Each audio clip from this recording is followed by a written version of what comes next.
Welcome,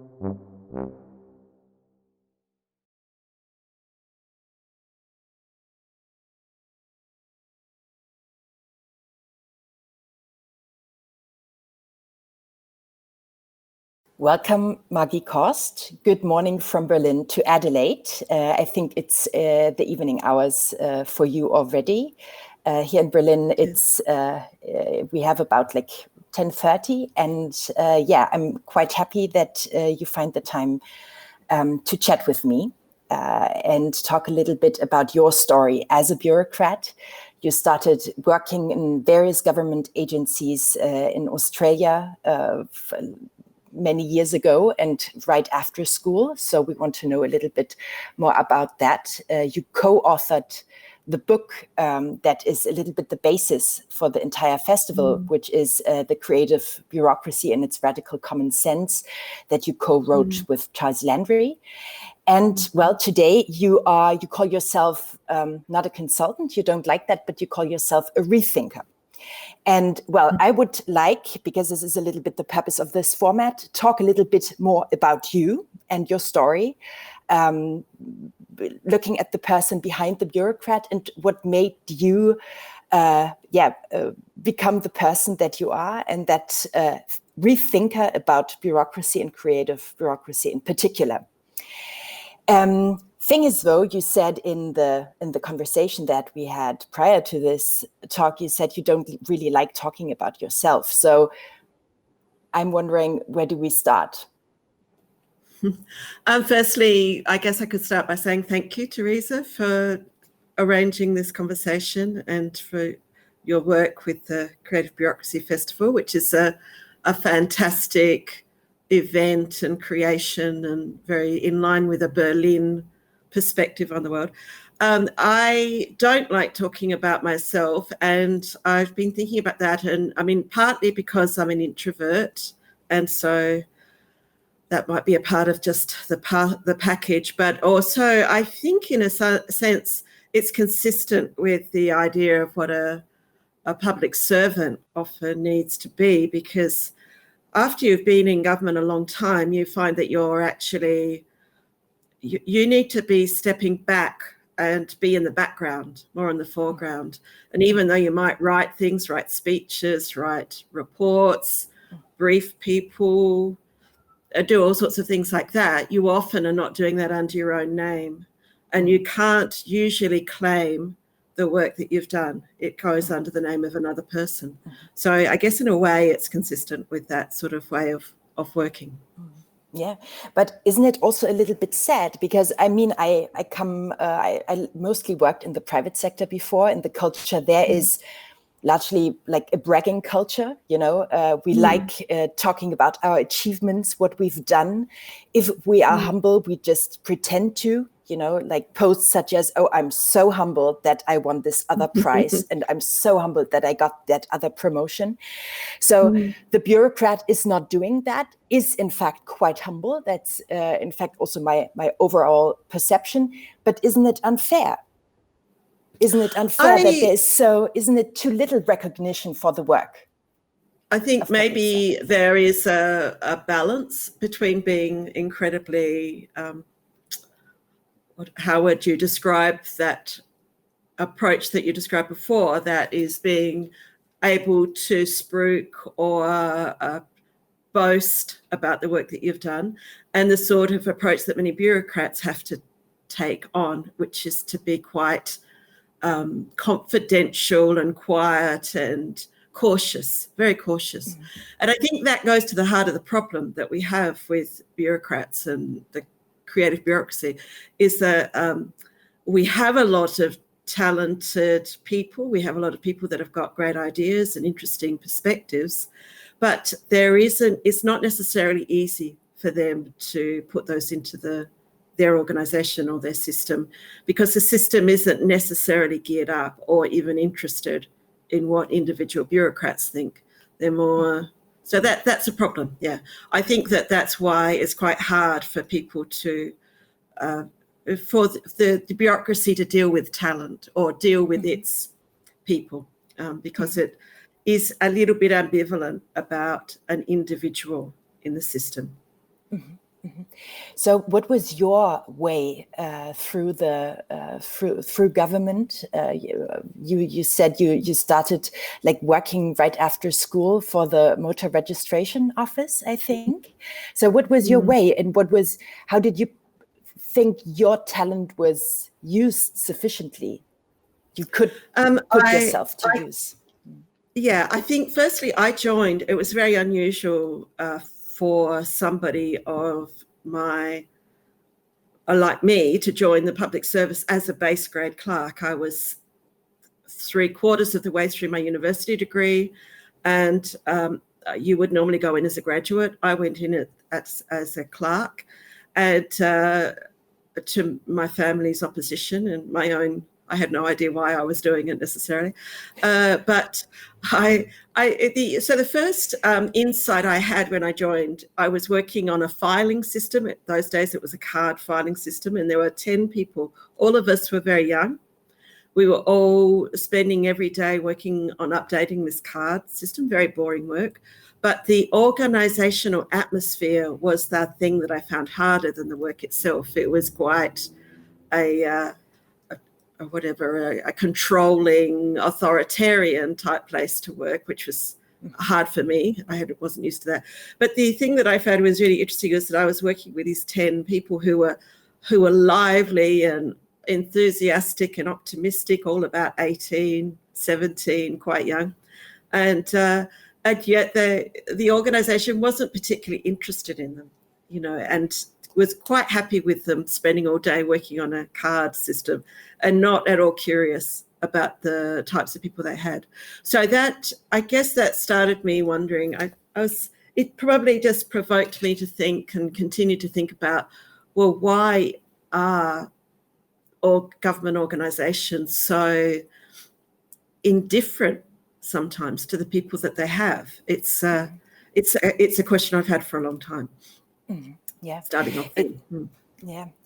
Charles Landry often says that when he talks about the book that the two of you wrote, that your contribution was especially bringing in the perspective on the inner life of the bureaucracy, about like what it actually means to work in such an organization.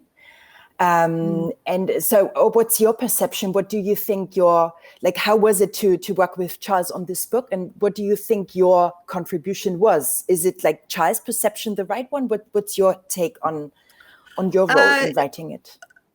Well, it's very hard. You asked me that, and it's very hard to unpick your bit and someone else's piece. But effectively, Charles and I have been having a conversation about this topic since probably about 2005. So it's been a back and forth conversation for a long time. Yeah. And I think where we started with this conversation was about he was asking the question, why was it that the people that he worked with when he was coming in and working with cities, the people that he was working with were often working in government. They were very talented, interesting, curious, motivated people. But he could see that they were often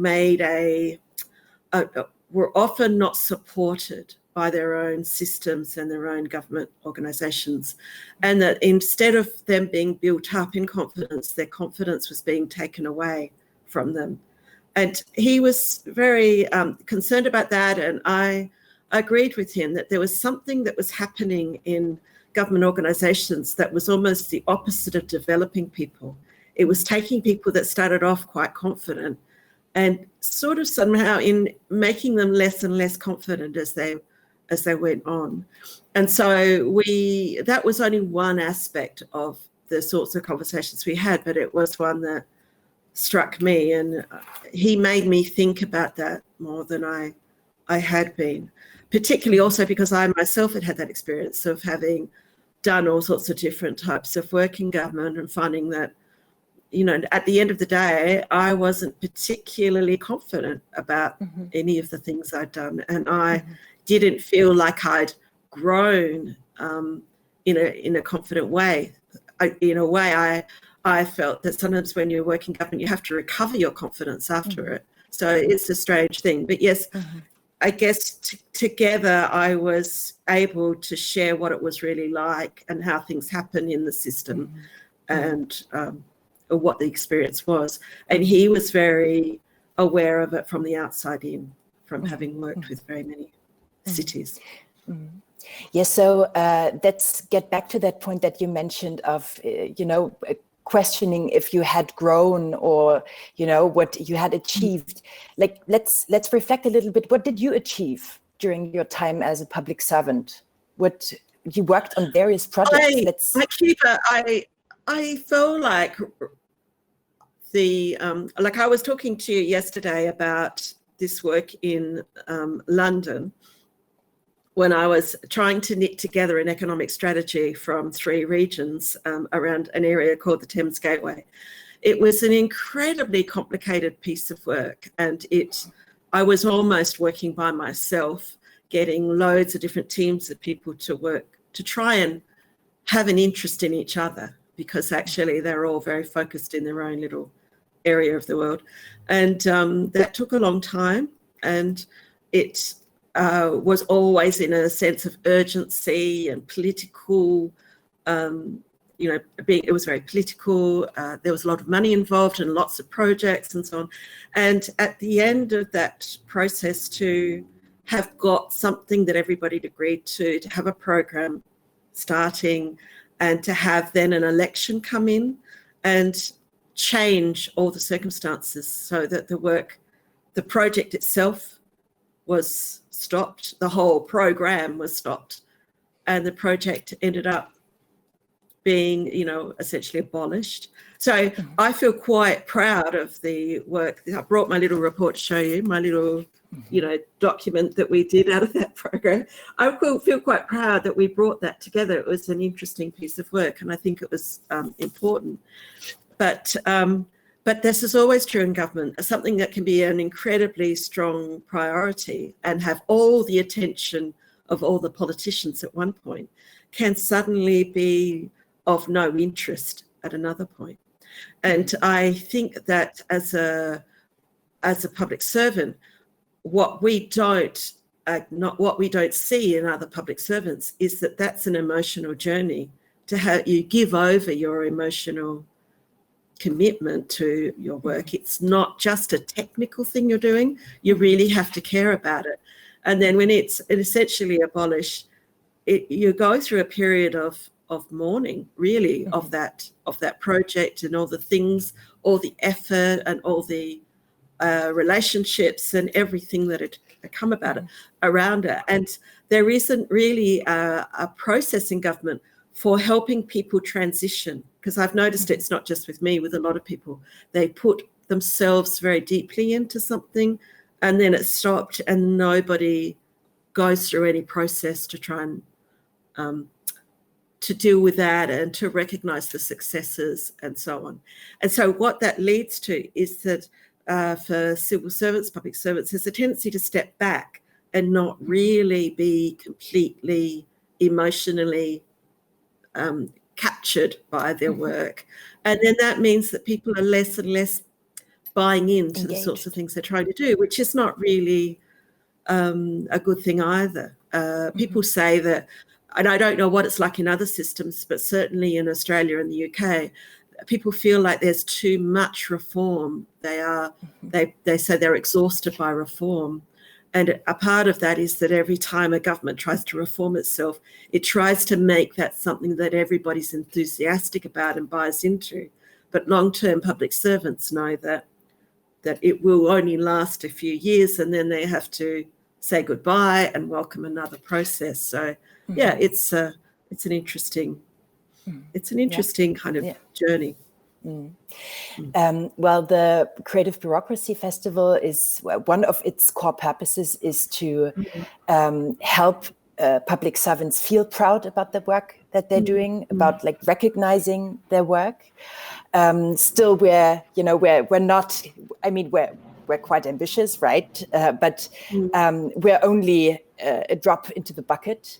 what else can people do? What can we do? What can society do to make sure that, to recognize the work of public servants and to thereby also motivate them to really put in their heart and soul, which, as I understand you, is also a factor for good work and for success, and for people to engage if they're excited about the work that they're doing. So how do we stop keeping them small in many areas, not in all, and not all of them, but in many areas? How do we get more of their potential to be put to use for society, for the public that they're serving? I think what you're asking is a difficult question to answer in a simple way, because I don't think we have any problem with enthusiasm and commitment from public employees.